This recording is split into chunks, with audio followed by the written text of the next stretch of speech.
এনসিপির মতো একটা দল, তার এখন পর্যন্ত কোনো রাজনৈতিক ভিত্তি দল হিসাবে ভিত্তি হয় নাই, ভোট হিসাবে তার ভিত্তি হয় নাই।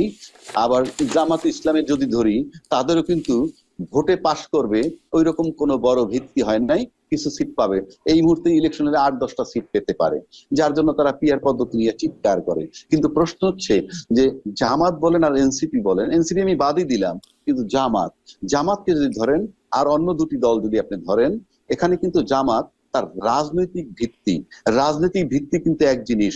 সেটা যখন আপনি রেজিমেন্টেড থাকবেন, আপনার ভিতরে ইউনাইটেড থাকবেন, আপনি আপনার শক্তিটা ক্ষয় হইতে দিবেন না, আপনি প্ল্যান মাফিক চলবেন এবং আপনার রাজনীতি টিকিয়ে রাখবেন, এটা হলো রাজনৈতিক ভিত্তি।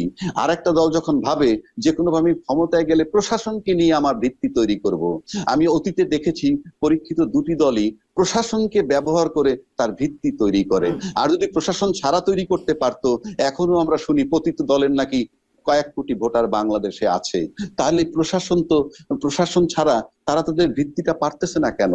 এই সম্প্রতি উনি একটা মেসেজ দিচ্ছেন, রয়টার্স এর সম্ভবত ইন্টারভিউ দিচ্ছেন, যে নির্বাচন বানচাল করতে চান বা বয়কট করতে চান।